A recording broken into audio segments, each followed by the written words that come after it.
오늘 한국 증시는 숫자만 봐도 충격이 컸습니다. 코스피는 전거래일 9114.55에서 8203.84로 내려왔습니다. 하루 낙폭은 910.71포인트, 등락률은 마이너스 9.99%였습니다. 코스닥도 891.52로 마감하면서 마이너스 7.94% 하락했습니다. 더 불안했던 건 장중 흐름입니다. 아침 출발부터 완전한 패닉은 코스피는 9083선에서 출발했고 장 초반에는 9175선까지 반등하면서 전일 종가를 잠깐 넘기도 했습니다. 그런데 시간이 갈수록 매물이 커졌고 오전 11시 40분 전후 코스피 매도 사이드카가 발동됐습니다. 오후 2시 33분 전후에는 코스피 1단계 서킷 브레이커까지 발동됐습니다. 그리고 결국 종가가 저가였습니다. 이 말은 장 막판까지 매수세가 하락을 받아내지 못했다는 뜻입니다. 이 장면을 본 투자자라면 당연히 마음이 흔들립니다. 이거 정말 큰일 난 거 아닌가? 어제까지만 해도 분위기 좋았는데 하루 만에 이렇게 빠질 수 있나? 지금이라도 팔아야 하나? 아니면 이게 기회인가? 이런 생각이 동시에 올라옵니다. 이 감정은 이상한 게 아닙니다. 시장이 하루에 10% 가까이 빠지면 사람의 뇌는 먼저 손실을 계산합니다. 기업의 가치나 실적보다 내 계좌의 빨간 숫자와 파란 숫자가 먼저 눈에 들어옵니다. 이때 가장 강하게 올라오는 심리는 손실의 피입니다.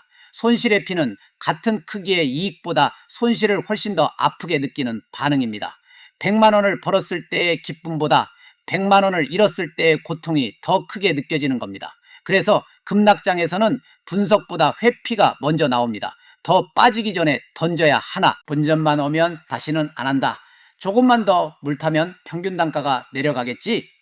오늘 잃은 거 내일 단타로 복구해야겠다. 문제는 이 순간입니다. 시장이 흔들린 것이 아니라 내 판단 기준이 흔들리기 시작하는 순간입니다. 오늘 급락의 핵심 원인은 5가지로 나눠볼 수 있습니다. 첫 번째는 삼성전자와 SK하이닉스 중심의 초대 형주 동반 급락입니다. 삼성전자는 마이너스 12.31%, SK하이닉스는 마이너스 12.47% 하락했습니다.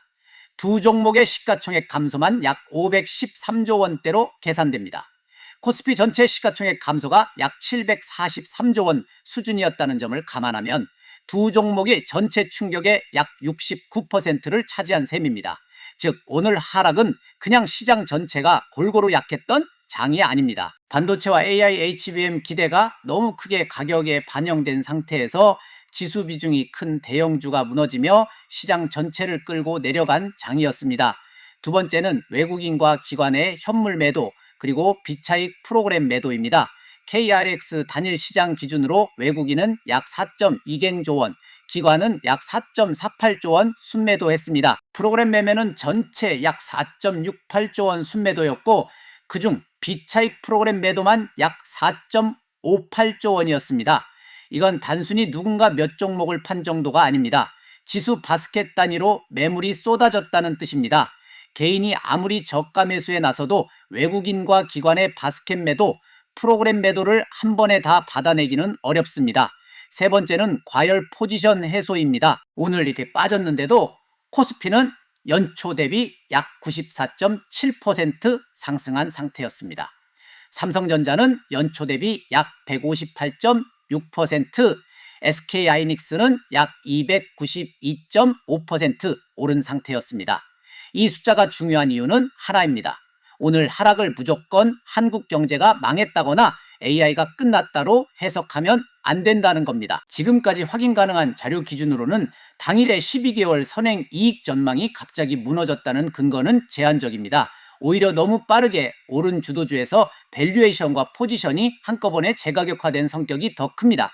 네 번째는 미국 빅테크 약세, 금리 부담, 달러 강세입니다. 전일 나스닥은 마이너스 1.32%, S&P 500은 마이너스 0.37% 하락했습니다. 미국 10년물 금리는 4.511%로 올라갔고 달러 지수도 101선을 넘었습니다. 원 달러 환율도 1,539원대였습니다. 다만 여기서 중요한 팩트가 있습니다. 미국 필라델피아 반도체 지수는 오히려 플러스 2.04%였습니다. 그러니까 미국 반도체가 무너져서 한국도 무너졌다는 설명은 과장입니다. 미국 기술주 조정은 방아쇠였지만 한국만 유독 크게 빠진 이유는 국내 반도체 대형주 쏠림과 수급 충격이 더 컸다고 봐야 합니다. 다섯 번째는 레버리지 ETF, 신용융자, 개인 저가 매수와 손절 구조가 변동성을 키운 점입니다.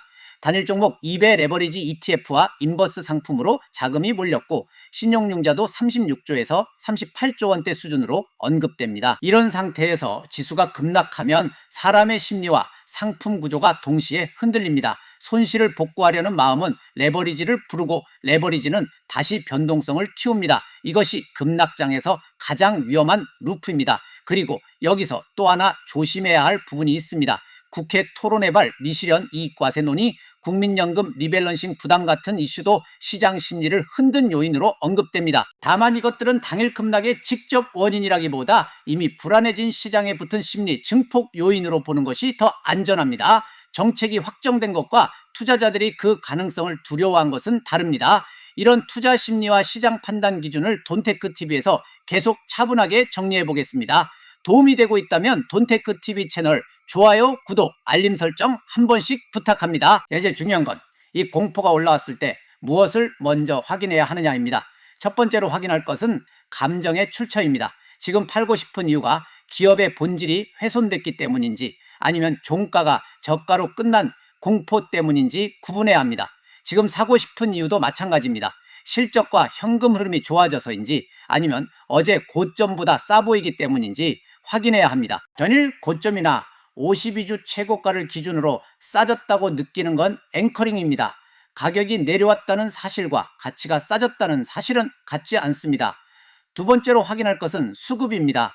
내일 봐야 할 건 단순히 지수가 오르느냐가 아닙니다. 외국인의 코스피 현물 순매도가 줄어드는지, 비차익 프로그램 매도가 계속되는지, 삼성전자와 SK하이닉스가 시초가 이후 저가를 다시 깨는지, 원 달러 환율이 1539원 부근에서 안정되는지 봐야 합니다. 특히 반등이 나와도 개인 저가 매수만으로 올라오는 반등인지 외국인 현물 매도가 멈추는 반등인지가 다릅니다. 세 번째로 확인할 것은 내 포트폴리오의 생존력입니다. 신용, 미수, 레버리지 ETF가 있다면 전망보다 먼저 담보 비율과 최대 손실 가능성을 봐야 합니다. 투자에서 가장 중요한 것은 마치는 것이 아니라 살아남는 것입니다. 시장이 하루 만에 10% 가까이 움직이는 구간에서는 수익 욕심보다 리스크 한도가 먼저입니다. 향후 시장 시나리오는 세 가지로 나눠볼 수 있습니다. 보수적 시나리오는 환율이 더 오르고 외국인 현물 매도가 이어지고 비차익 프로그램 매도가 반복되는 경우입니다. 이때는 저가 매수보다 레버리지 축소, 현금 확보, 비중 점검이 먼저입니다. 특히 손실을 만회하겠다고 신용이나 2배 상품을 추가하는 행동은 가장 위험합니다. 중립 시나리오는 삼성전자와 SK하이닉스가 시초가를 방어하고 외국인 매도가 둔화되고 프로그램 매도 압력이 줄어드는 경우입니다. 이때도 바로 추격하기보다 보유 종목의 투자 이유를 다시 써봐야 합니다. 실적, 밸류에이션, 수급, 포트폴리오 비중, 이 네 가지 중 무엇이 깨졌는지 확인해야 합니다. 공격적 시나리오는 미국 기술주와 필라델피아 반도체 지수가 회복하고 환율이 안정되고 외국인 현물 수급이 순매수로 돌아서며 대형 반도체주가 저가 이탈에 실패하는 경우입니다. 이 경우 현금을 가진 투자자에게는 일부 기회가 생길 수 있습니다. 하지만 그때도 한 번에 들어가는 방식이 아니라 사전에 정한 가격과 비중 안에서 분할 접근해야 합니다. 레버리지를 추가하는 방식은 기회가 아니라 계좌 생존을 위협할 수 있습니다. 장기 투자자의 관점에서 보면 질문은 더 단순해집니다. 이 기업이 앞으로도 돈을 벌 수 있는가? 최근 뉴스가 기업의 현금 흐름을 바꿨는가? 지금 가격은 그 기대를 너무 앞서 반영하고 있지는 않은가? 그리고 지금 내 행동은 분석에서 나온 것인가? 공포에서 나온 것인가? 좋은 기업도 너무 비싸게 사면 위험합니다. 반대로 좋은 기업의 주가가 빠졌다고 해서 무조건 기회가 되는 것도 아닙니다. 가격과 가치는 다르고 공포와 데이터도 다릅니다. 오늘 같은 날 가장 피해야 할 행동은 계획 없는 시장가 매도, 기준 없는 물타기, 손실 복구를 위한 레버리지 확대, 그리고 뉴스 제목 하나만 보고 AI 버블 붕괴나 무조건 반등으로 단정하는 것입니다. 시장이 무서운 날일수록 해야 할 일은 더 단순합니다. 내가 왜 흔들렸는지 이름을 붙이고 무엇이 실제 데이터인지 분리하고 내 포트폴리오가 하루 더 빠져도 버틸 수 있는지 계산하고 그 다음에 행동해야 합니다. 오늘 기억해야 할 문장은 이것입니다. 시장이 10% 흔들린 것보다 더 위험한 것은 내 마음이 흔들리는 줄도 모르고 매매 버튼을 누르는 것입니다. 최근 시장에서 가장 크게 올라온 감정이 공포였는지, 손실을 피웠는지, 본전 심리였는지, 아니면 지금이라도 잡아야 한다는 조급함이었는지 댓글로 남겨주면 다음 돈테크 심리진단 주제를 잡는 데 큰 도움이 됩니다. 좋아요, 구독, 알림 설정까지 한 번씩 부탁드립니다. 끝까지 시청해 주셔서 감사합니다.